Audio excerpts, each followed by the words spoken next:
Some gifts are not meant to be opened, some secrets are not meant to be kept, and some truths, once buried, refuse to stay silent, clawing their way back to the surface with a quiet, relentless force that reshapes history itself. December 1873. The air hung heavy and damp over the Mississippi River Delta, a shroud of mist clinging to the ancient cypress trees and winding bayous. In the wealthy plantation districts where the scars of war were still fresh but the illusion of grandeur persisted, a transaction took place. It was a transaction whispered about in hushed tones, a dark echo of a past that many claimed was dead, yet still clung to the land like Spanish moss. Two girls, twins barely 14 years old, their names and histories meticulously erased, were purchased at a private auction. They were not destined for labor in the fields, nor for domestic service in the grand house. No, their fate was far more sinister, wrapped in red velvet and presented as Christmas morning gifts for the Baron's two dissolute sons. What happened next was not a tale of supernatural intervention, nor a grand rebellion. It was a story woven from quiet observation, desperate courage, and an almost unbelievable act of defiance.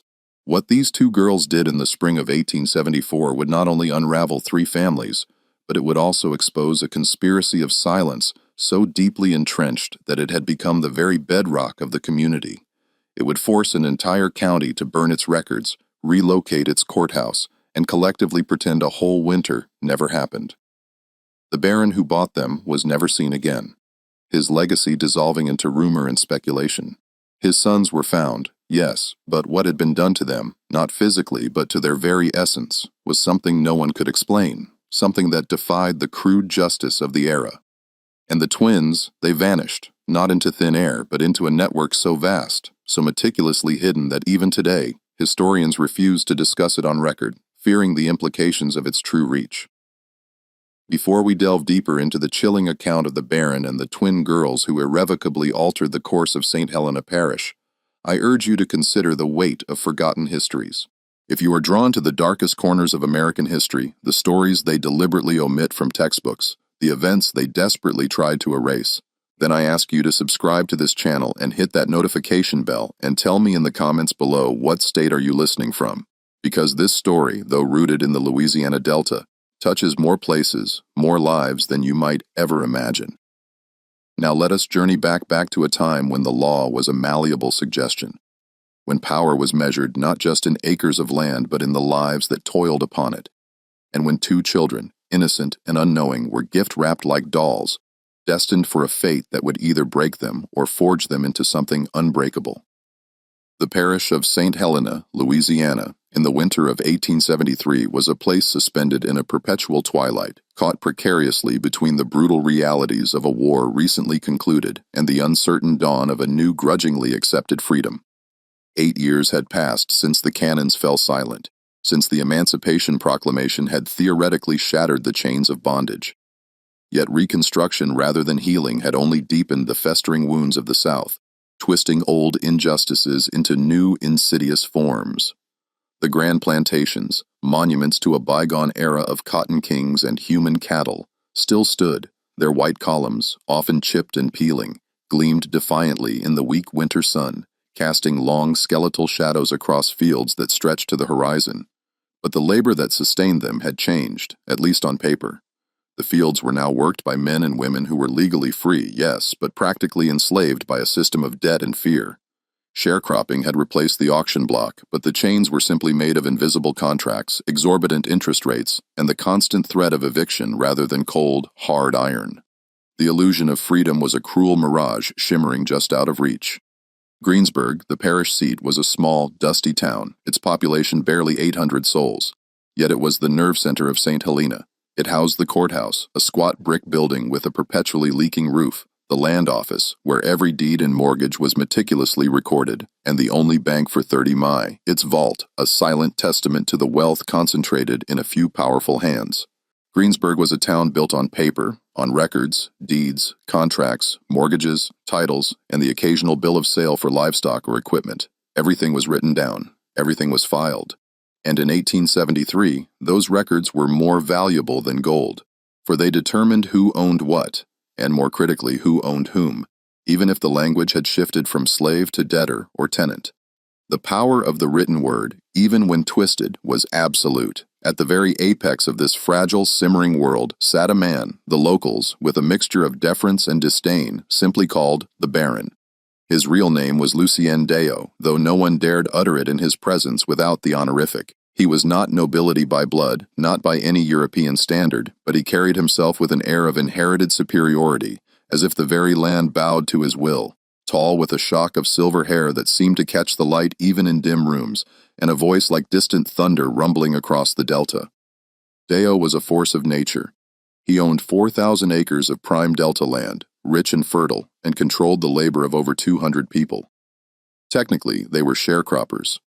Technically, they were free. But Deur held their debts, their contracts, their very livelihoods, and the futures of their children in a thick leather-bound ledger he kept locked in his study. A ledger more powerful than any law. His word was law, his ledger, scripture. He had 2 sons, heirs to his name and his dominion, but not to his cunning or his formidable will. The elder Henri was 22, a man already hollowed out by idleness and an inherited cruelty.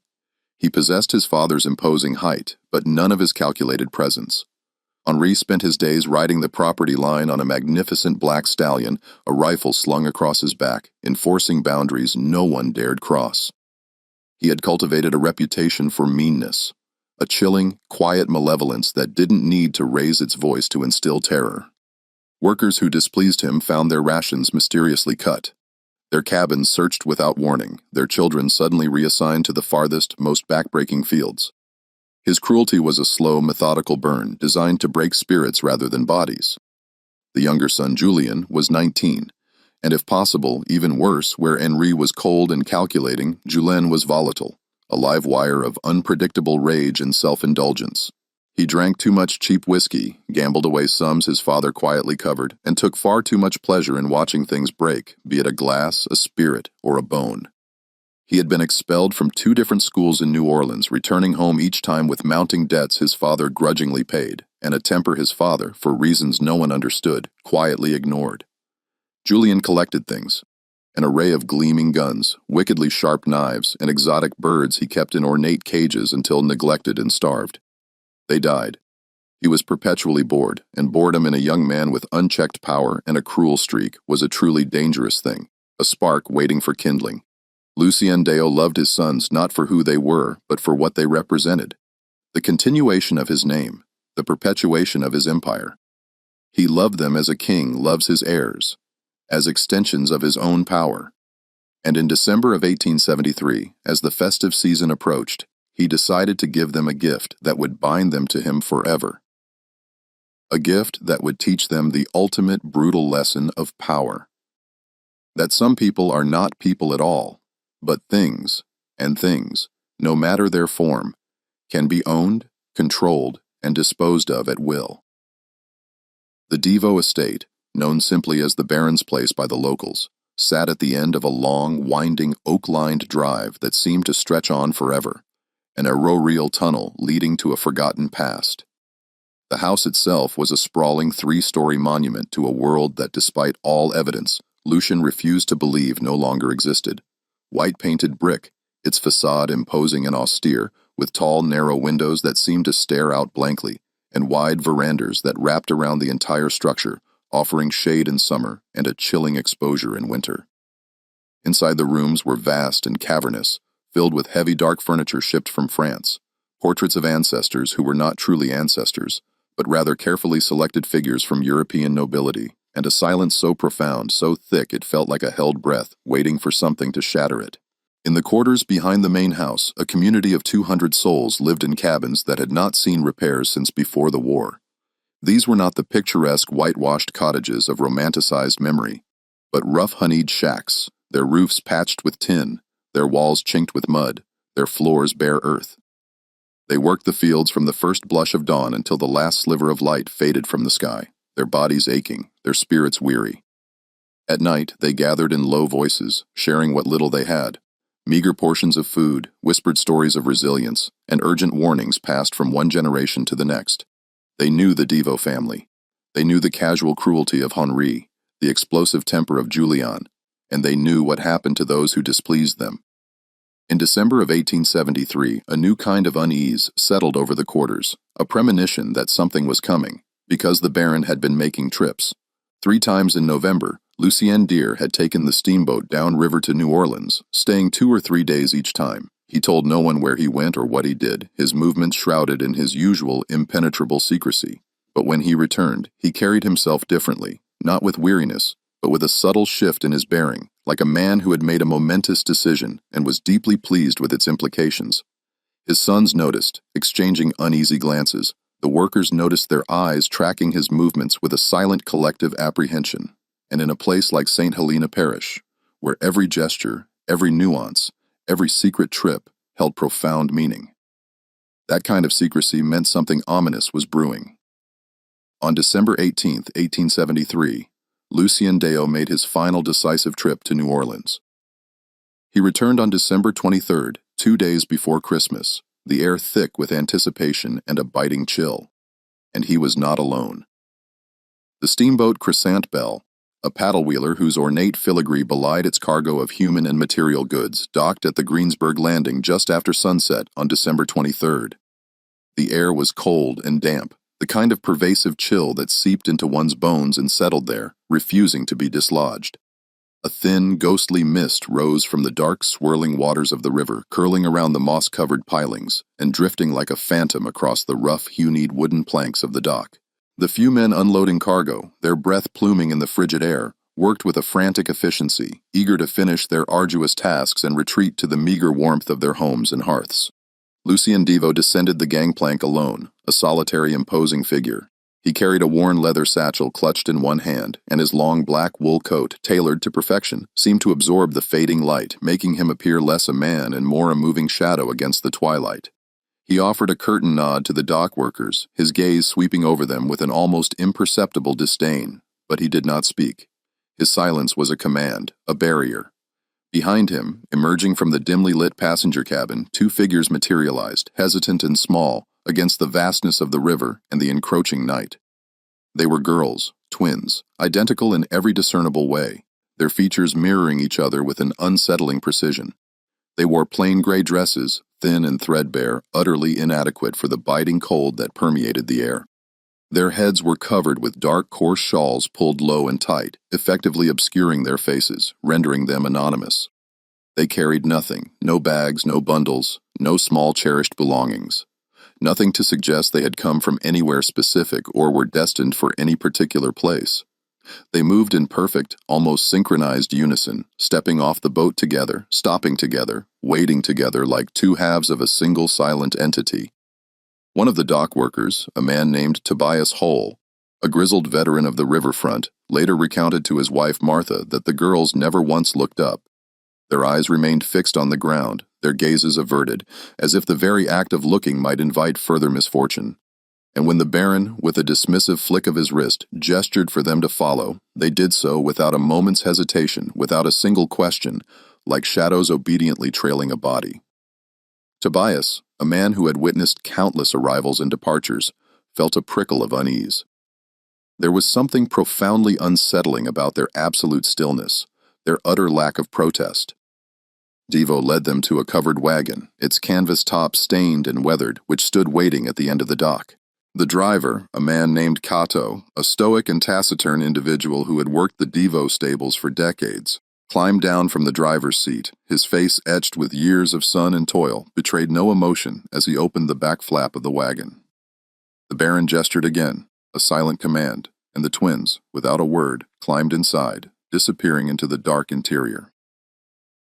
Cato, his movements practiced and efficient, closed the canvas flap, securing it tightly. With a creak of wheels and a soft thud of hooves on the muddy road, the wagon rolled away, swallowed by the gathering darkness and the swirling river mist. No one asked questions. No one ever did. Not when it concerned the Baron. To question was to invite trouble, and trouble in St. Helena Parish often arrived with a swift, brutal finality. But Tobias Halt, who had seen many things in his 43 years, the rise and fall of river fortunes, the quiet desperation of the newly free, the casual cruelty of the powerful, said later that he felt something profound that night, a coldness that had nothing to do with the biting weather, a sense that something profoundly wrong, something deeply unnatural, had just arrived in St. Helena Parish, and that it would not leave quietly. Lolly. It was a premonition, a shiver down his spine that lingered long after the wagon's rumbling faded into the night. The wagon took the river road, a narrow, winding track that followed the serpentine course of the Mississippi back to the Dayu estate. The journey, nearly an hour long, was arduous. The road was deeply rutted and uneven, a testament to years of neglect and heavy rains, and the wagon's wheels groaned and creaked with every jolt and turn, a mournful lament against the silence of the night. Inside the wagon, shrouded in darkness, the twins sat in perfect silence. Cato, who drove with his back to them, his senses attuned to the road and the horses, later swore that he never heard them speak. Not once, not a whisper, not a sigh, not even the subtle shift of breathing. It was as if they had ceased to exist, becoming mere cargo, silent and inert. When the wagon finally rolled through the imposing wrought iron gates of the Deru estate, it was nearly 8 o'clock. The house, a beacon of light in the surrounding darkness, was illuminated from within, every window glowing with the warm, inviting lamplight that belied the coldness within its walls. Henry and Julien, their figures silhouetted against the bright interior, were waiting on the front ver, smoking cigars, their faces illuminated by the flickering embers, their eyes fixed on the long, dark drive. When they saw the wagon emerge from the gloom, they straightened, flicked their cigars into the damp dirt, and descended the wide stone steps, their footsteps echoing faintly. Lucy and Devo climbed down from the wagon, a triumphant smile playing on his lips, a rare display of genuine satisfaction. He looked at his sons, his gaze sweeping over them with proprietary pride. "Gentlemen," he said, his voice warm and resonant, filled with a chilling pleasure, "your Christmas gifts have arrived." Henry's brow furrowed almost imperceptibly, a flicker of something akin to unease crossing his usually impassive face. Julien, however, grinned, a wide, predatory smile that revealed too much. Cato, ever efficient, opened the back of the wagon, and the twins, moving with their characteristic unsettling synchronicity, climbed out. For the first time, bathed in the bright, unforgiving light spilling from the house, the Deru sons could see them clearly. They were undeniably young, 14, perhaps 15 years old, their bodies still slender, not yet fully formed. Their skin was a warm light brown, their hair dark and braided tightly against their scalps, meticulously neat. Their faces, now fully visible, were indeed identical, high, delicate cheekbones, full, unsmiling lips, and dark, fathomless eyes that reflected the lamplight like polished obsidian, revealing nothing of the thoughts or emotions that lay beneath. They possessed a striking, almost ethereal beauty, the kind that made men uncomfortable, precisely because they were still children, and beauty in children, especially those in such a vulnerable state, was a dangerous, often tragic thing. Julien, ever the more impulsive and overtly cruel, stepped forward, circling them slowly, his gaze lingering, inspecting them with the detached scrutiny one might apply to a prize horse or a newly acquired hunting dog. Henry remained where he was, his expression unreadable, a mask of cold indifference. "Where did you find them, father?" Julien asked, his voice laced with a possessive curiosity. "New Orleans," Lucien replied, his tone smug. "A private sale, very private. They have no papers, no family, no history. As far as the world is concerned, they do not exist. They are ghosts waiting to be given form by our will." Henry's frown deepened, a subtle crease between his brows. "Father, the law," he began, a hint of caution in his voice. Even angry, with all his cruelty, understood the shifting sands of the post-war legal landscape. "The law," Lucian interrupted, his voice cutting, dismissive. "I say it is, Henry, and I say these girls are property. My property, and now by extension yours, a gift, a lesson, a tool." He gestured to the twins, a sweeping proprietary motion. "They will serve you. They will obey you. They will do whatever you ask without question, without complaint. Consider them an education in power, gentlemen, because power is not merely what you inherit. It is what you take. It is what you assert. It is what you command." Julien laughed, a sharp, ugly sound that grated on the ears, devoid of genuine mirth. Henri, as was his custom, said nothing, his silence more chilling than his brother's laughter. The twins stood perfectly still, their eyes still fixed on the ground, their hands folded neatly in front of them, a picture of passive obedience. They did not react to Lucian's words, did not flinch, did not even seem to breathe. They simply waited. two silent statues in the harsh lamplight. Lucian Devo clapped his hands once, a sharp, decisive crack that echoed in the cold night air. "Take them inside," he commanded Cato, his voice now brisk and businesslike. "Put them in the east wing, the small room at the end of the hall. Lock the door and ensure they are fed sparingly." Cato nodded, his face still impassive, and gestured for the twins to follow. They did, moving with that same eerie unison, their footsteps silent on the wooden steps of the veranda, then fading into the echoing silence of the house. As they disappeared into the cavernous interior, Lucian turned back to his sons, a triumphant glint in his eyes. "Merry Christmas, gentlemen," he said, his voice a low purr of satisfaction. "Use them wisely, and remember, they are a testament to our enduring will." And then he went inside, leaving Henri and Julien standing in the biting cold, staring at the door through which the twins had vanished, the implications of their father's gift slowly settling upon them. That night, no one in the quarters slept well. The workers, huddled in their unheated cabins, whispered to each other in the dark, passing along what little they knew, what little they had observed, that the Baron had brought something back from New Orleans, something locked away in the East Wing, something that was a gift for his sons. The air was thick with unspoken fears, with the chilling understanding that the old ways, though legally abolished, were far from dead. And in the main house, in the small cold room at the very end of the East Wing, the twins sat on the bare floor in the impenetrable darkness, holding each other's hands, their bodies pressed together for warmth and comfort, and waited for Christmas morning, for whatever new horror it might bring. Their silence was not submission, but a deep, watchful stillness, a quiet assessment of their new prison.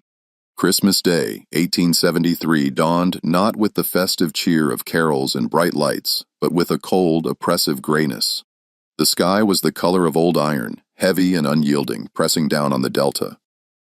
A light, persistent rain began to fall just after sunrise.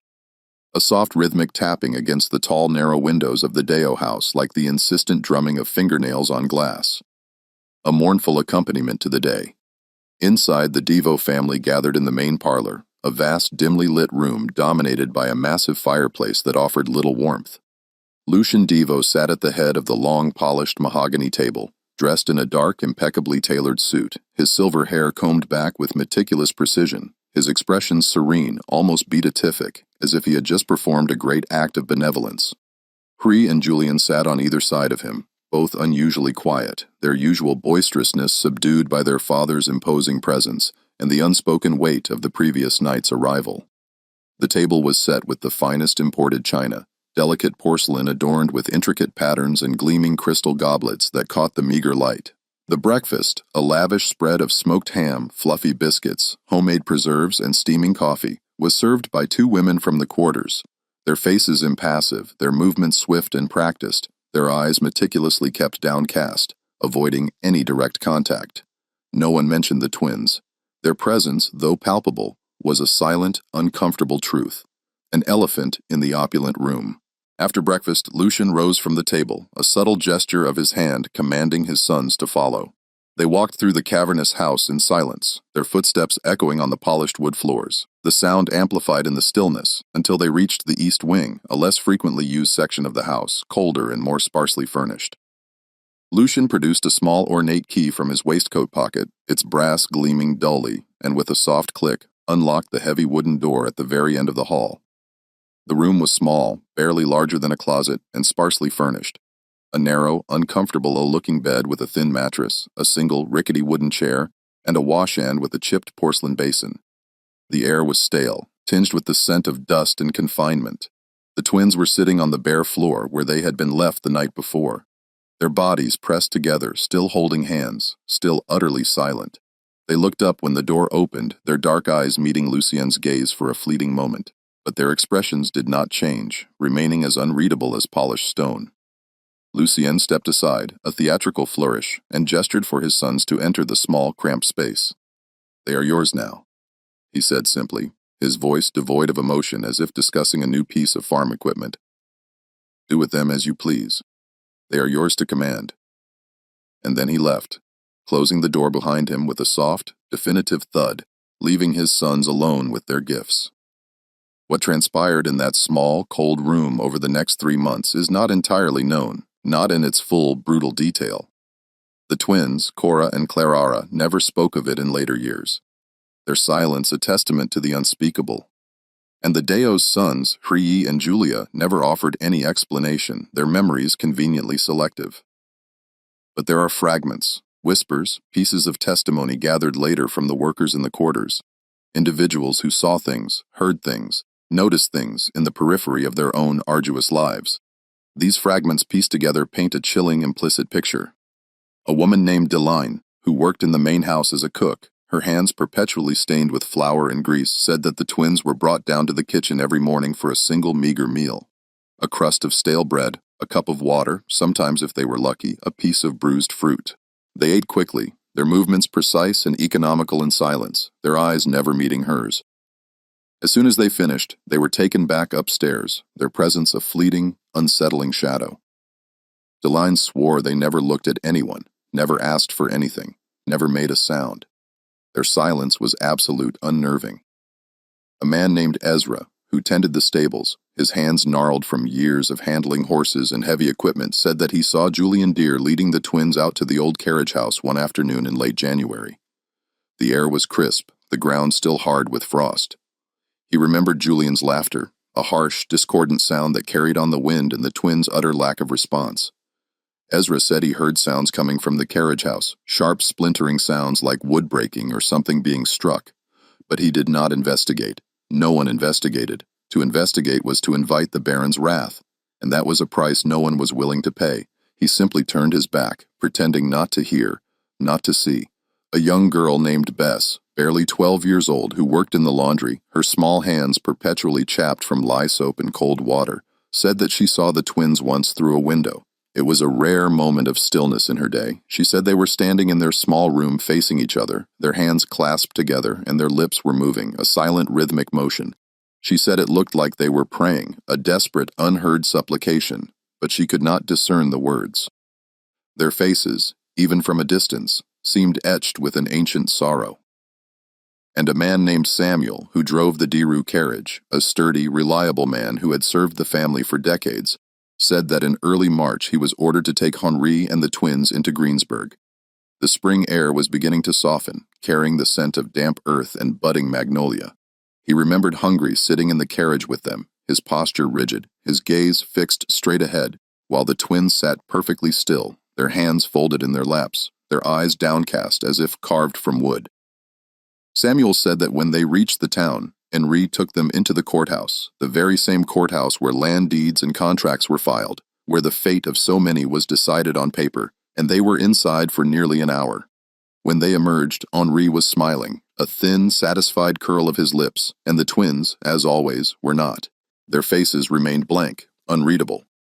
Samuel, a man of quiet observation, said he asked Henri what they had done in the courthouse, a rare moment of curiosity overcoming his usual discretion. Henri, with a dismissive wave of his hand, told him to mind his own business, his tone sharp and warning. But Samuel noticed something. When the twins climbed back into the carriage, one of them, he could not tell which, for their resemblance was uncanny, was holding a piece of paper. It was folded small, tucked discreetly into the sleeve of her plain gray dress, almost invisible, but he saw it. Just for a fleeting moment, a flash of white against the drab fabric. He never saw it again. The paper, like so many other things in their lives, vanished into the shadows. By mid-March, the workers in the quarters were whispering about the twins, not because of what they had seen, for they had seen little, but because of what they had not seen. The twins had been at the Deru estate for 3 long, silent months, and in all that time no one had heard them speak, not a single word. Not a cry of pain, not a sigh of despair, not even the softest sound of human utterance. Their silence was a profound, unsettling mystery. Some said they were mute, born without the gift of speech. Some said they were broken, their spirits crushed beyond repair. Some, the more superstitious among them, whispered that they were something else entirely, something unnatural, something touched by the spirits of the bayou. And then on the night of March 19th, 1874, as the first fireflies began to dance in the humid air, everything changed. The long, silent vigil was about to break. The twins, Kora and Clara, had not been idle in their confinement.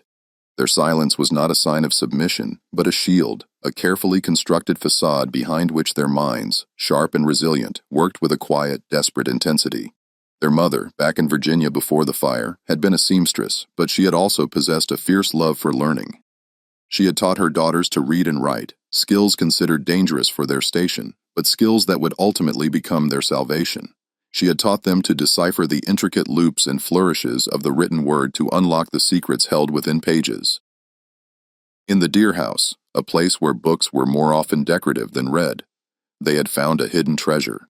In the dusty, forgotten corners of the East Wing, in a small, unused library that smelled of mildew and neglect, they discovered old books, volumes of law, forgotten histories, even a few tattered novels. No one thought to lock them away, for who among the help would dare touch such things? And who among the Deer family would even notice? Late at night, long after the house had fallen silent, after the last lamp had been extinguished, Kora and Clara would slip from their room. They moved like ghosts, their bare feet silent on the cold floorboards. By the faint, flickering light of a stolen candle stub, or sometimes by the pale glow of the moon filtering through a grimy window, they would read. They devoured the words, absorbing them, understanding them. They learned about the law, about contracts, about property and ownership, and most crucially, about the chaotic, often contradictory legal landscape of Reconstruction. They learned that even in a system designed to oppress, there were loopholes, cracks in the facade if one knew where to look. They learned about the courthouse in Greensburg, about the ledgers, the filings, the official stamps that transformed mere words into undeniable truth. They understood that paper properly executed held a power even greater than the baron's wealth or his son's cruelty. When Henri had taken them into town in early March, ostensibly to file the document that officially registered them as property of the Dew family, a grotesque, illegal act, yet one that went unchallenged in St. Helena Parish in 1874. Kora had seized her opportunity. While Henri, distracted and arrogant, spoke with the clear, Kora, with a preternatural calm, had slipped away. She had found the records room, a dusty, dimly lit chamber filled with towering shelves of ledgers. Her eyes, trained by countless hours of secret reading, quickly located the specific ledger where the document was to be filed, and with a heart pounding like a trapped bird, she had stolen a blank page, a pristine sheet of official paper, its edges crisp, its surface waiting for words. It was that page, folded small and tucked into the sleeve of her dress, a tiny, fragile seed of hope that the twins now carried. It was their weapon, their shield, their only chance. They had endured the past 3 months not out of submission, but out of a desperate, calculated patience, waiting for the precise moment to strike. Their silence was not brokenness, but a profound, terrifying strength. March 19th, 1874, was a Thursday, a day that began like any other, but would end in a seismic shift. The weather had turned decisively warm, the first real languid warmth of spring, a welcome reprieve from the biting cold of winter.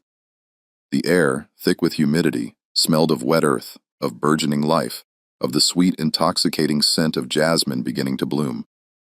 The workers in the quarters, their bodies weary, but their spirits lifted by the promise of easier days, finished their day's labor in the fields, their hoes and shovels clanking softly, and returned to their cabins, grateful for the longer daylight hours. At the main house, the routine of power and privilege continued. Lucien was in his study, a room heavy with the scent of old leather and cigar smoke, reviewing his ledgers by the soft glow of a single oil lamp, his brow furrowed in concentration. Henri was in the parlor, sprawled in a velvet armchair, idly flipping through a week-old newspaper, his attention elsewhere. Julien, ever restless, was in the stables, the air thick with the smell of hay and horseflesh, drinking cheap whiskey from a flask and meticulously cleaning his favorite rifle, its barrel gleaming ominously. The twins, Kora and Clara, were in their small, cold room, as they had been every night for 3 months, their presence a silent, almost forgotten fixture of the East Wing. At approximately 9 o'clock, as the last vestiges of twilight faded into a moonless, star-dusted night, Deline the cook was walking back to her cabin in the quarters. Her day was done, her feet aching, her mind already anticipating the brief respite of sleep. As she passed the main house, her gaze, habitually scanning for any sign of trouble or unusual activity, drifted towards the East Wing, and then she stopped, her breath catching in her throat, a sudden cold knot forming in her stomach. The East Wing window, the window of the twins' room, was open. This was profoundly unusual. Delphine remembered distinctly that the window had been nailed shut back in January after Julien, in a fit of pique, had complained that the twins were staring out of it too much, their silent gazes unsettling him. Deline herself had seen the nails, long and thick, driven deep into the wooden frame, securing it with an almost brutal finality. But now the window was undeniably open. A dark rectangular void against the dimly lit wall, and the thin, grimy curtain was fluttering gently in the soft night breeze. A silent signal. Deline stood frozen in the darkness, her heart beginning to pound a slow, heavy rhythm against her ribs, watching, waiting. And then she saw a movement. A shadow impossibly quick and low passed across the open window, and then another, a mirror image. The twins were climbing out. Deline's first instinctive reaction was to cry out, to raise the alarm, to fulfill her unspoken duty to the Baron. But something stopped her. A powerful, almost primal force. Maybe it was the way the twins moved, silent, deliberate, purposeful, like creatures of the night. Maybe it was the memory of the sharp, splintering sounds she had heard coming from the carriage house weeks ago, sounds she had tried to forget. Maybe it was the simple, profound human understanding that some people, no matter their station, deserve to run, deserve a chance at escape. Or perhaps it was the chilling realization that their escape, however improbable, was a silent act of justice. She said nothing. She simply turned, her movements slow and deliberate, and walked back to her cabin, her gaze fixed straight ahead, her ears straining for any sound from the house. She did not look back, not once, fearing that to do so might break the fragile spell, might betray the silent pact she had just made with her conscience. The twins dropped from the window onto the soft, damp ground below, landing with a practiced grace that spoke of careful preparation. They rolled, absorbing the impact, and came up running, their bare feet silent on the dew-kissed grass. They did not head for the main road, nor for the river, which offered a perilous escape. Instead, they ran toward the quarters, a cluster of dark, silent cabins nestled at the edge of the Deer property. They moved through the darkness like wisps of smoke slipping between cabins, their forms barely discernible against the deeper shadows. They avoided the few workers who were still outside, lingering by their cabin doors, enjoying the cool night air. They seemed to know exactly where they were going, their path unerring, as if they had planned this moment, rehearsed it countless times in their minds, as if they had been waiting for this precise confluence of warmth, darkness, and opportunity. They stopped at a cabin near the very edge of the quarters, a small, humble structure that housed a woman named Iris and her 3 young children. Iris was a widow. Her husband, a quiet, hard-working man, had died 2 years prior in a tragic accident involving a runaway plow and a spooked horse. She worked the fields from dawn till dusk, her back bent, her hands calloused, and kept mostly to herself, her grief, a silent companion. The other workers respected her for her quiet strength, her unwavering resilience in the face of relentless hardship.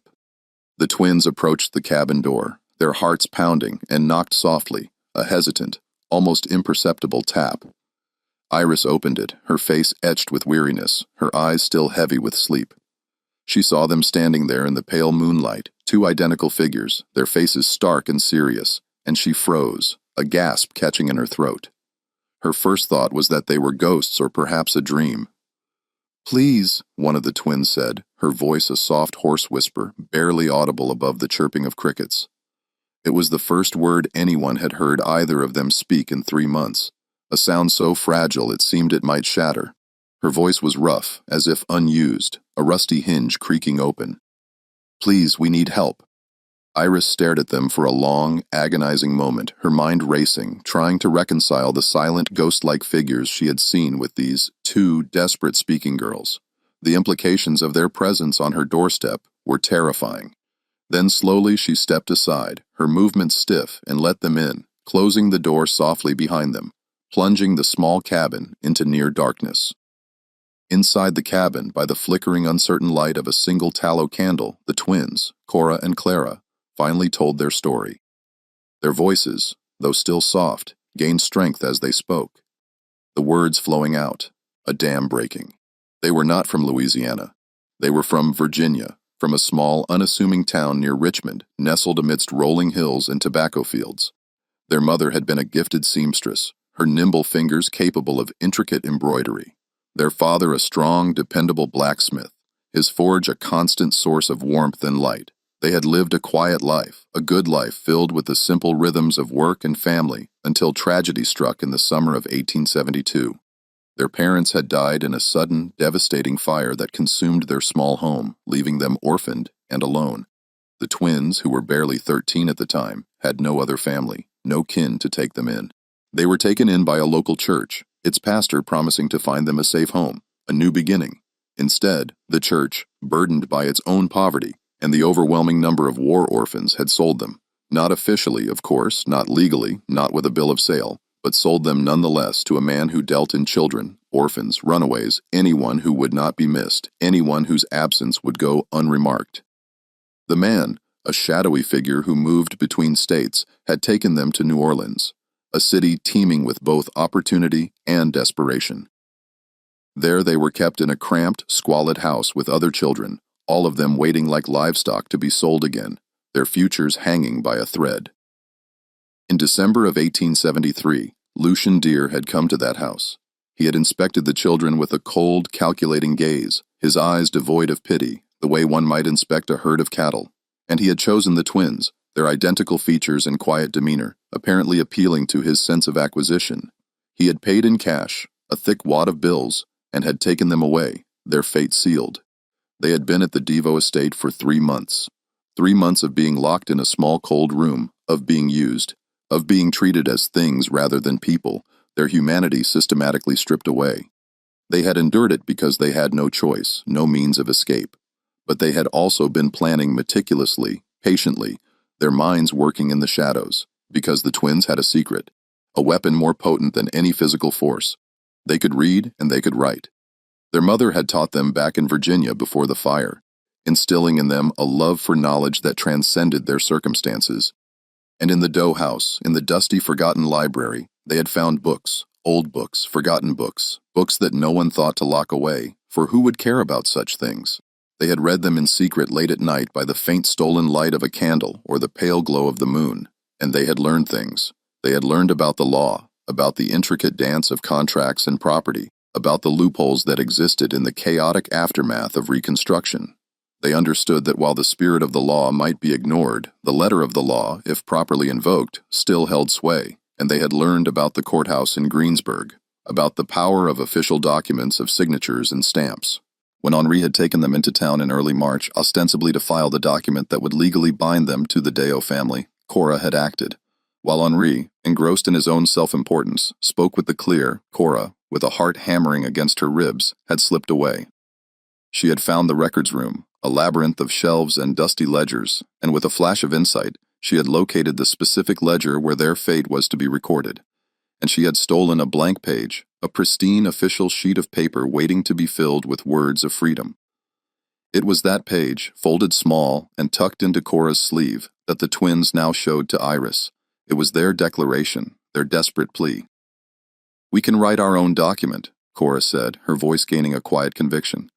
"We can say we were freed. We can say we have the right to leave, but we need a witness. Someone who will sign it, someone who will say it is true, someone who will stand with us." Iris looked at the blank paper, then at the twins, their faces earnest and determined in the candlelight, then back at the paper. The weight of their request settled upon her, heavy and terrifying. "If I sign this," she said slowly, her voice barely a whisper, "and they find out, they will kill me. They will kill my children." The fear was raw, palpable. "If you do not sign it," the other twin, Clara Ara, said quietly, her voice steady, "they will kill us, and they will continue to do what they do. Nothing will change." Iris was silent for a long, agonizing time.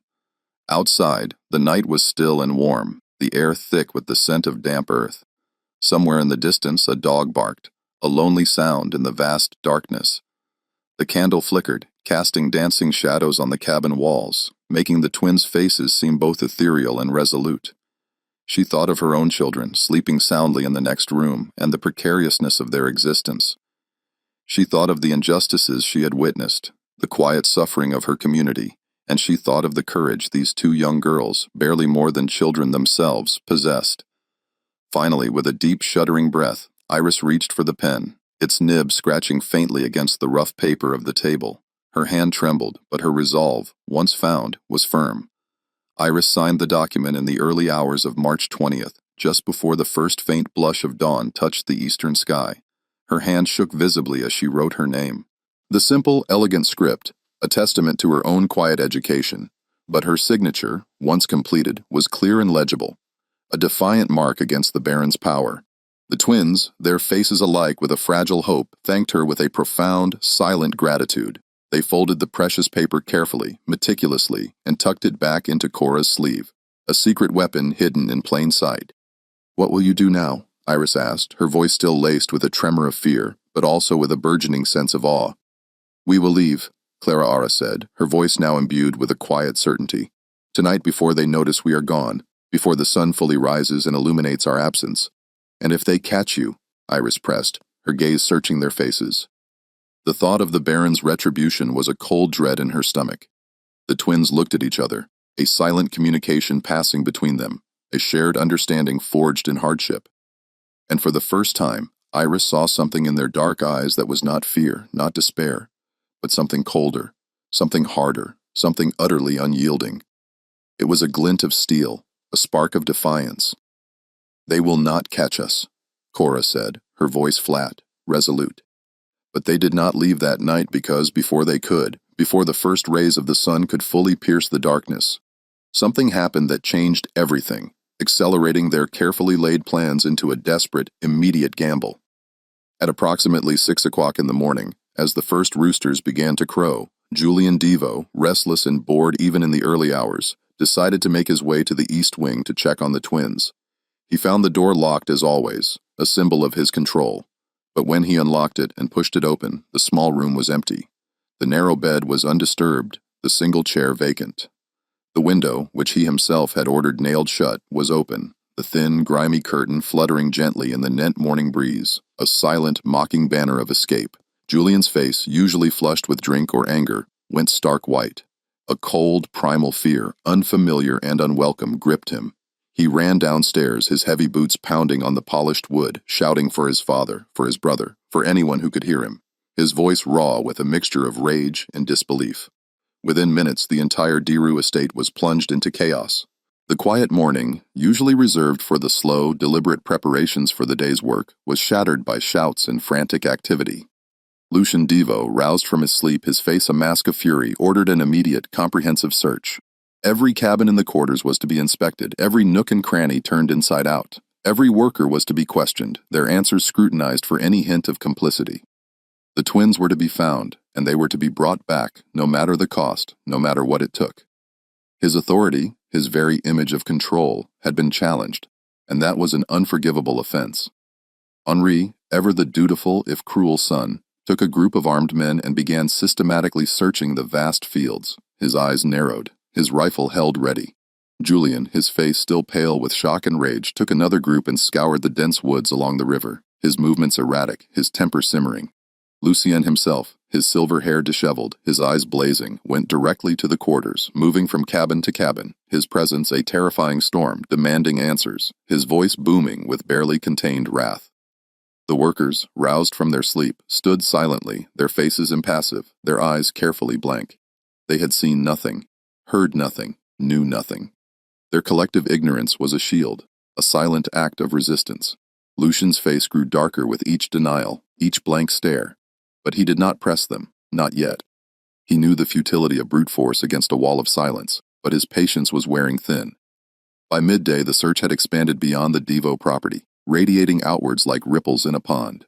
Riders were dispatched to neighboring plantations, to the small town of Greensburg, to the bustling river docks. A detailed description of the twins was circulated. Identical girls, 14 or 15 years old, light brown skin, dark hair braided tightly, wearing plain gray dresses, but no one had seen them. The delta, vast and unforgiving, seemed to have swallowed them whole. By evening, as the sun dipped below the horizon, casting long, ominous shadows, Lucien Dever was beyond furious. He gathered his sons in his study, the air thick with tension, and slammed the heavy oak door shut. The workers standing outside in the yard, their ears straining, could hear his voice, a low, guttural roar, though they could not make out the specific words. The sound was enough. It spoke of a man pushed to the brink. And then, just after sunset, as the first stars began to prick the darkening sky, something happened that no one, not even Lucian Devo, in his wildest imaginings expected. The twins walked out of the quarters. They walked calmly, deliberately, side by side, their hands folded neatly in front of them, their faces composed, almost serene. They walked across the dusty yard, past the stables where the horses whinnied nervously, past the old carriage house, and stopped directly in front of the main house, their small figures silhouetted against the lamp-lit veranda. Their return was not a surrender, but a calculated, audacious challenge. Lucian Deo, who had been pacing the Ver like a caged tiger, stopped dead, staring at them in utter disbelief. His mouth opened, then closed, then opened again, no words coming out. "Where have you been?" he finally demanded, his voice with a mixture of rage and shock. The question was less about their physical location and more about the audacity of their return. Kora, her movements slow and deliberate, reached into her sleeve and pulled out the folded document. It was the blank page now filled with precise, elegant script signed and witnessed. She held it up, extending it towards Lucien so that he could see it clearly in the fading light. "We have been freed," she said, her voice calm, steady, without a trace of fear. A stark contrast to the trembling whisper Iris had heard hours earlier. "This document says so. It is signed and witnessed. We are no longer your property. Baron Devo." Lucien descended the steps slowly, his eyes fixed on the paper, his mind struggling to comprehend what he was seeing, what he was hearing. He took the document from Cora's outstretched hand, his fingers brushing hers, and unfolded it with a jerky, almost violent motion. His eyes scanned the words, his brow furrowing deeper with each line. For a long, agonizing moment, he said nothing, the silence punctuated only by the chirping of crickets and the distant croaking of frogs from the bayou. Then a sound escaped his lips. It began as a low chuckle, then escalated into a harsh, bitter laugh devoid of any genuine amusement. It was a cold, chilling sound, and it made the workers who were watching from the shadows of the quarters shiver, a collective ripple of unease passing through them. "This," Lucien said, holding up the paper, his hand trembling slightly, "is forgery. A clumsy, pathetic forgery. Do you really think this will save you? Do you truly believe such a crude deception will stand against my word?" "It is not a forgery," Clara said, her voice equally calm, equally resolute. "It is a legal document. It was filed in the courthouse in Greensburg. It is on record. It is official." Lucian's mocking smile vanished, replaced by a look of stunned disbelief, then dawning horror. "What?" he whispered, the single word sharp, disbelieving. "We filed it this morning," Kora explained, her voice precise, almost pedagogical. "Before you woke up, before you knew we were gone. It is in the ledger now. It is official. It is the law." Lucien's face, which had been pale with shock, now flushed a deep, angry red. He crumpled the paper in his fist, crushing the words of freedom, and took a menacing step toward the twins, his eyes blazing with a dangerous fury. "You think you are clever?" he snarled, his voice low and dangerous, a predator's growl. "You think you can outsmart me at Deo, but you are wrong. I will go to that courthouse and I will have that document removed. I will have it burned, erased from existence, and then I will bring you back here, and I will make sure you never try this again. I will break you." "You cannot remove it," Kora said, her voice unwavering, her gaze meeting his with an unnerving directness. "Because it is not the only copy." Lucien froze, his menacing stride halted mid-step. The air crackled with a sudden profound tension. "We made 3 copies," Clara elaborated, her voice a soft, chilling echo of her sister's. "One is in the courthouse, officially filed. One is with a witness who will testify on our behalf, a person of good standing in this community, and one is hidden where you will never find it, a safeguard. If anything happens to us, if we disappear, if we are harmed, all 3 copies will be made public. And everyone will know what you did. Everyone will know that you bought us. Everyone will know that you kept us as slaves 9 years after slavery was abolished. Your name, Baron Deo, will be synonymous with shame." Lucien stared at them, his jaw working, a muscle twitching violently in his cheek. His hands, still clenched into fists, trembled with suppressed rage. The audacity, the sheer unimaginable defiance of these 2 girls was a blow to his very core. "Who is the witness?" he demanded, his voice barely a whisper laced with a desperate, chilling threat. The twins said nothing, their silence now a powerful weapon. "Who is the witness?" Lucien roared, his voice echoing across the silent yard, shattering the fragile peace of the evening. And then, from the shadows of the quarters, a voice spoke. It was a woman's voice, trembling slightly, but clear and resolute, cutting through the tension like a knife. "I am." Iris stepped forward out of the deep shadows cast by the cabins into the pale lamplight spilling from the main house. Her figure was small, but her presence in that moment was immense. She was trembling, yes, but her gaze fixed on Lucy and Deborah was steady, unwavering. "I signed the document," she said, her voice gaining strength with each word. "I am the witness, and I will testify to its truth." Lucien turned to her, his eyes blazing with a renewed, terrifying fury. For a moment the workers watching from the quarters thought he might strike her, might unleash his full, unbridled wrath upon this brave, defiant woman. But he did not. Instead, a slow, chilling smile spread across his face. That same cold, bitter smile that had sent shivers down Tobias Holt's spine. "Then you will hang with them," he said, his voice a low, venomous promise. "All of you. You will all pay for this insolence." What happened next is a matter of public record, though the records themselves, as is often the case in such volatile times, are incomplete, fragmented, and deliberately obscured. The official narratives often omit the inconvenient truths, the uncomfortable details that challenge the established order. On the crisp, cool morning of March 21st, 1874, the air still carrying the scent of damp earth and the faint promise of spring, Lucien Deer rode into Greensburg. He was not alone. His sons, Henri and Julien, rode beside him, their faces grim, their expressions a mixture of anger and apprehension. Behind them, 3 armed men, hardened overseers from the Deer estate, rode with rifles slung across their saddles, their presence a clear, unspoken threat. The small cavalcade moved with a grim determination, kicking up dust on the main street, drawing the weary glances of the few townspeople already stirring. Lucien went directly to the courthouse, its brick facade looking particularly imposing in the morning light. He strode inside, his heavy boots echoing on the wooden floor, his presence filling the quiet space with an almost palpable menace. He demanded to see the ledger where property documents were filed, his voice booming, echoing off the high ceilings. The clear, a nervous young man named Thomas Whitley, barely out of his teens, his spectacles perched precariously on his nose, emerged from a back office. His hands trembled slightly as he retrieved the massive leather-bound ledger from its shelf, its pages thick with the history of land and ownership in St. Helena Parish. He placed it on the counter, its weight thudding softly, and opened it to the most recent entries, his eyes darting nervously between the barren and the open page.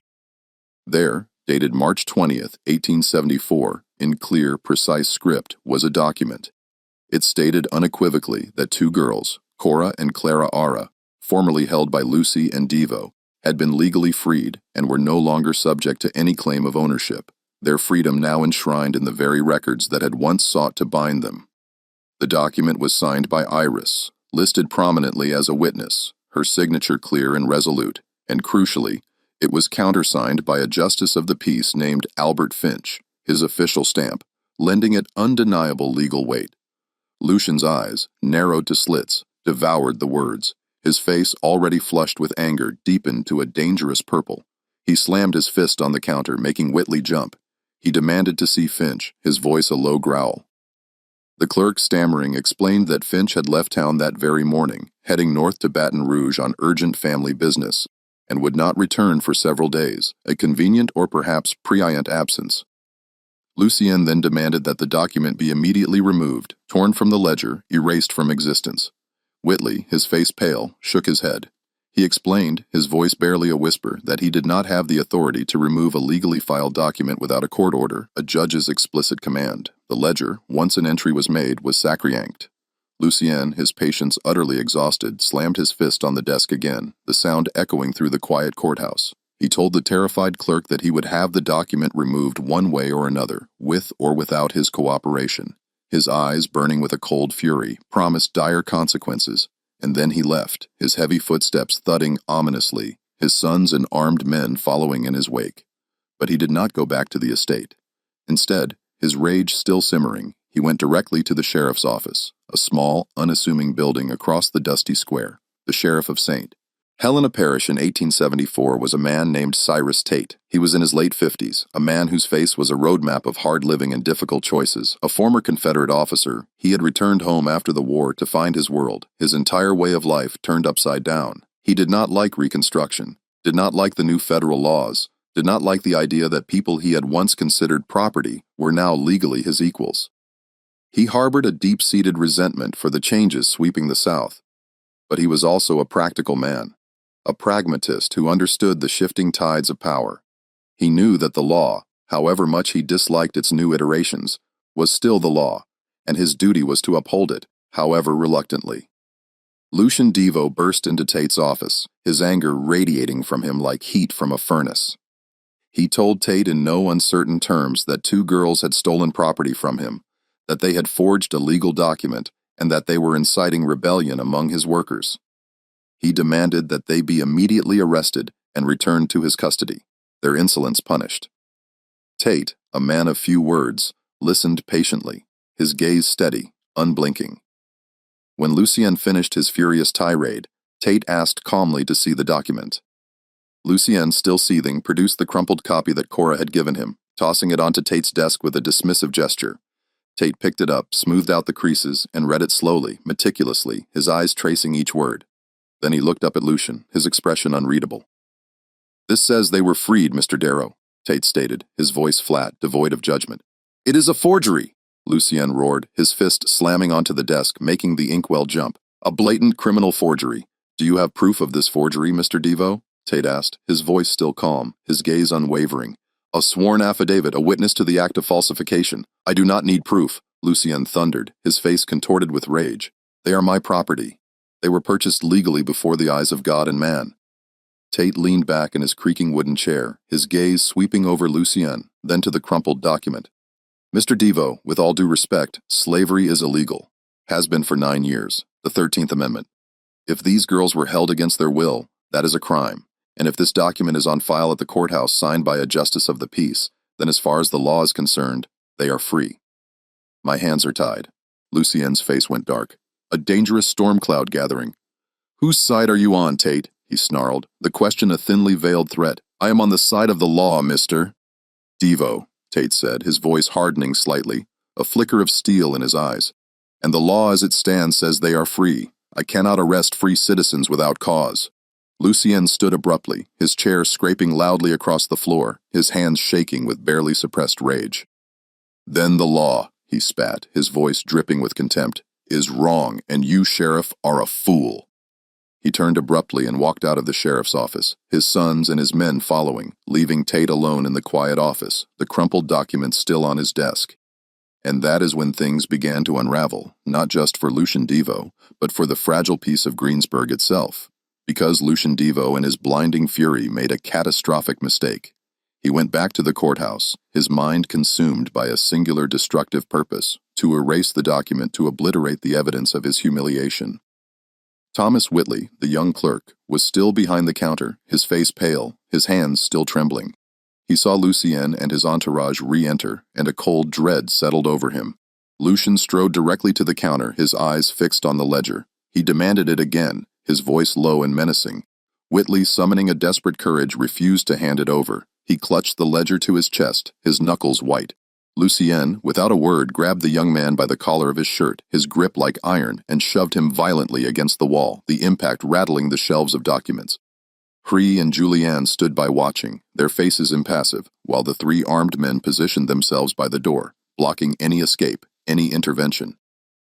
But Whitley was not alone in the courthouse that day. There were other people present, a few other clerks, a couple of lawyers reviewing documents, a handful of townspeople filing papers, and they saw what happened. They saw the Baron, a man of immense power, physically assaulting a public official, his rage unchecked. One of them, a respected local lawyer named Marcus Hale, a man known for his quiet integrity and sharp legal mind, stepped forward. He was a man of medium height, with a neatly trimmed beard and intelligent, piercing eyes. He had witnessed the entire scene, his initial shock giving way to a cold, righteous anger. He told Lucian, his voice calm but firm, to release the clerk. Lucian, his focus entirely on the ledger and the terrified Whitley, ignored him, his grip tightening. Hale raised his voice, making it carry through the suddenly silent courthouse. "Mr. Devo, you are assaulting a public official. This is a grave offense. If you do not release him immediately, I will have you arrested." Lucian turned slowly, his eyes blazing with a wild, dangerous light, finally acknowledging Hale's presence. "You will do nothing, lawyer," he snarled, his voice dripping with contempt. "You will stand aside and mind your own business." "I will do what the law requires, Mr. Darrow," Hale retorted, his voice unwavering, his gaze meeting Lucien's with equal intensity. "And the law requires that I report this assault." And then, in a moment of unbridled, incandescent rage, a moment he would later regret with a bitterness that would consume him, Lucandier drew a small silver-plated pistol from his coat pocket. The metallic click of the hammer being cocked echoed loudly in the sudden, profound silence of the courthouse. He pointed it directly at Marcus Hale, his hand trembling slightly, but his intent clear. The room went utterly silent. No one moved. No one breathed. The air crackled with an unbearable tension. "The law," Lucian said, his voice shaking with fury, "is whatever I say it is, and I say you will be silent." But before he could utter another word, before he could make another move, Sheriff Tate walked into the courthouse. He had heard the commotion from his office across the dusty street, the shouts, the thud of bodies, the sudden chilling silence. He had come to investigate, his hand already resting on the butt of his own revolver. When he saw Lucien Deo, pistol drawn, pointed at a respected citizen, he drew his own weapon, its heavy weight familiar in his hand. "Put it down, Devo," Tate said, his voice low, steady, and utterly devoid of negotiation. The authority in his voice was absolute. Lucian did not move, his eyes still fixed on Hale, his finger hovering near the trigger. "Put it down, or I will shoot you where you stand," Tate repeated, his voice now colder, sharper, a clear warning. "I will not hesitate." For a long, agonizing moment, no one breathed. The fate of Greensburg, perhaps even the parish, hung in the balance, suspended on the edge of a single violent act. And then, slowly, almost imperceptibly, Lucien lowered the gun. His shoulders slumped, the fight draining out of him, replaced by a dawning realization of the gravity of his actions. Tate walked forward, his movements deliberate, his eyes never leaving Lucian. He took the pistol from Lucian's hand, its cold metal heavy in his palm, and then, with a swift, decisive motion, he placed Lucien Devo under arrest. Henry and Julian, finally roused from their stunned silence, protested loudly, stepping forward, their faces contorted with outrage. The three armed men, their rifles now useless, moved towards Tate, their hands instinctively reaching for their weapons. But Tate, his gun still drawn, raised it slightly, his gaze sweeping over them cold and uncompromising. He told them, his voice hard, that if they took one more step, if they made one more move, he would shoot them all. They stopped, their bravado evaporating in the face of Tate's unwavering resolve. Lucien Deer, the Baron, the man who believed himself above all law, was taken to the parish jail, a small dank building behind the courthouse. He was held overnight, his fury slowly congealing into a bitter, impotent rage. The next morning he was brought before Judge Horace Bellamy, a stern, unyielding man who had little patience for the arrogance of the planter class. Lucien was charged with assault, attempted theft of public records, and threatening a public official. The judge, his face impassive, was not sympathetic. He set bail at $5,000, an enormous sum for the time designed to keep a man incarcerated, and ordered Lucien to remain in custody until it was paid. But the damage, the irreparable damage to Lucien Deo's reputation and authority was already done, because the story of what had happened in the courthouse spread like wildfire. By the end of the day, everyone in Greensburg knew. They knew that Lucien Devo, the all-powerful Baron, had tried to steal a legal document, that he had assaulted a clear, that he had drawn a gun on a respected lawyer, and that he had been arrested by Sheriff Tate. And everyone knew why.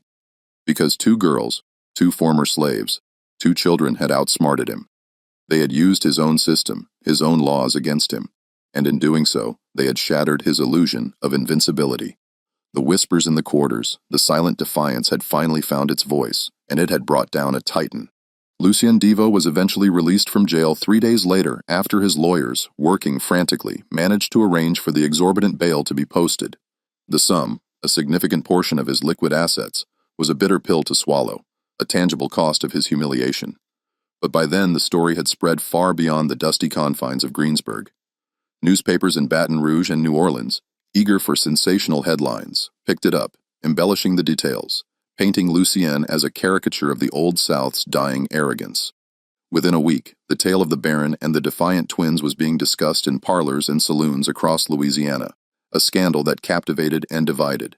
The reaction was sharply divided, reflecting the deep fissures that still ran through Postre Instruction Society. Some people, mostly those who had staunchly supported the Confederacy, who resented the federal government's intervention, and who clung desperately to the old social order, saw Lucien as a victim of an unjust system. They argued that the twins had no right to file a legal document, that the whole affair was a farce orchestrated by carpetbaggers and radical Republicans, and that Lucien had been entirely within his rights to try to reclaim what was, in their eyes, rightfully his property. They saw his actions as a desperate defense of tradition, a last stand against an encroaching, unwelcome modernity. But others, including many who harbored no particular love for Reconstruction, but understood that the law, however imperfect, was now the reigning authority, saw Lucien as a criminal, plain and simple. He had held 2 girls as slaves. 9 years after slavery had been abolished, a blatant violation of federal law, he had assaulted a public official. He had threatened violence in a courthouse, a sacred space of justice, and he had been caught, his hubris exposed for all to see. His actions were not a defense of tradition, but an act of lawlessness, a dangerous challenge to the fragile new order. The legal case against Lucien Deer dragged on for months, a protracted, bitter battle fought in the stifling heat of the Louisiana summer. Lucien's formidable team of lawyers argued vehemently that the document filed by the twins was invalid, that it had been obtained through fraud and coercion, and that the girls should be returned to his custody, their freedom revoked. They painted the twins as cunning manipulators, tools of outside agitators. But the twins, Kora and Clara, had something Lucien Devo did not, the undeniable, unvarnished truth, and they had the courage to speak it. They testified in court, their voices still soft but clear and unwavering, their composure remarkable for their age. They recounted with chilling precision how they had been taken from their home in Virginia, sold in the shadowy markets of New Orleans, and then kept as slaves by Lucien Deer, their lives reduced to cattle. They described the conditions in which they had been held, the small cold room, the meager food, the constant surveillance. They spoke of the subtle cruelties, the dehumanization, the way they had been treated as property rather than people, their very humanity denied. Their testimony delivered with quiet dignity, cut through the legal jargon and the lawyer's bluster, reaching the hearts of many in the courtroom. Iris testified as well, her presence a powerful symbol of community solidarity. She confirmed that she had witnessed the document, that she had heard the twins' story, and that she believed them implicitly. Her quiet strength, her willingness to risk everything lent immense credibility to their claims. And Marcus Hale, the lawyer who had confronted Lucien in the courthouse, took on the twins' case pro bono, driven by a deep sense of justice. He argued passionately that the document was legal and binding, that the twins had every right to file it, and that Lucien Deer had committed multiple egregious crimes in his desperate, violent attempt to reclaim them. He presented the case not just as a matter of property, but as a fundamental question of human rights and the rule of law in a changing South. In August of 1874, after weeks of testimony and deliberation, Judge Horace Bellamy delivered his verdict. His voice, usually dry and legalistic, carried a rare note of solemnity. He declared that the document was valid, that Kora and Clara were unequivocally free citizens of the United States, and that Lucien Devo was guilty of assault, attempted theft of public records, and threatening a public official. Lucien was fined $2,000, a substantial sum, but a mere fraction of his wealth, and sentenced to 6 months in jail. The sentence was meant to be a deterrent, a public declaration that even the most powerful were not above the law.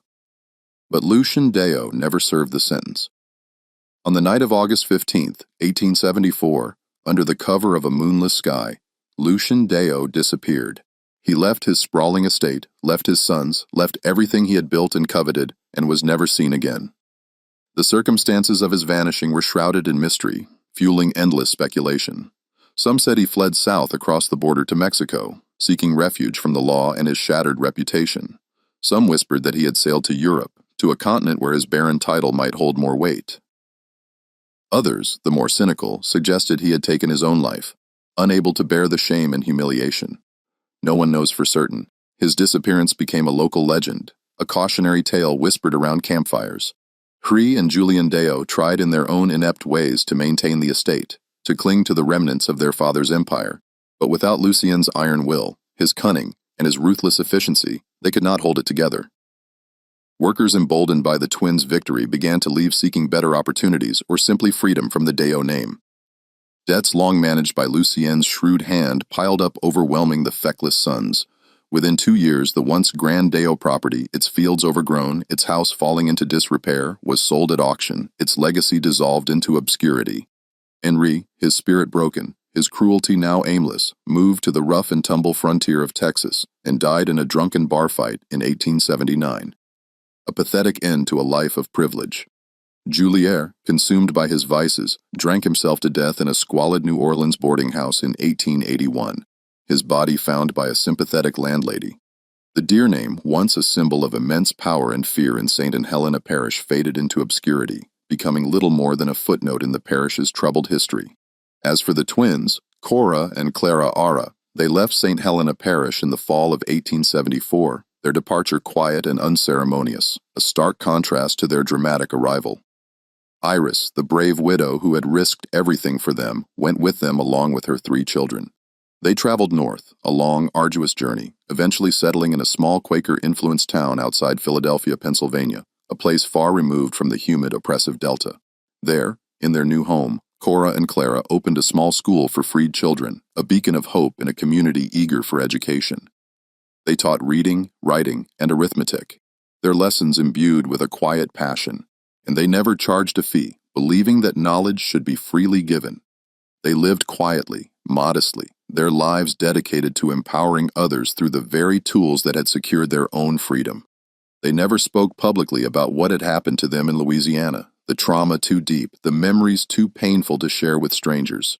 But they kept the document, the original signed and witnessed. The blank page that had become their Declaration of Independence was carefully framed and hung on the wall of their small schoolhouse, a silent testament to their courage.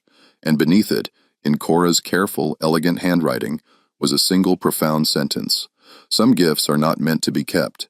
Iris lived with them until her death in 1891. A beloved matriarch, her quiet strength, a constant presence. Her children grew up, married, and had children of their own, their lives flourishing in the freedom their mother had helped secure. And they all knew the story passed down through generations of the twin girls who had outsmarted a baron, who had used the power of words to change everything, and of the brave woman who had stood with them. Kora and Clara lived long, fulfilling lives, their bond unbroken. They died within a week of each other in the harsh winter of 1929, their bodies finally succumbing to the passage of time. They were buried side by side in a small, unassuming cemetery in Pennsylvania, their graves unmarked, their names known only to a few. But their story, a testament to resilience, courage, and the quiet power of defiance, remains. It is a story that reminds us that history is not always written by the powerful, but sometimes by the silent, the overlooked, and the brave. What do you think of this story? Does it resonate with the hidden histories you believe are still buried in the records of places like St. Helena Parish?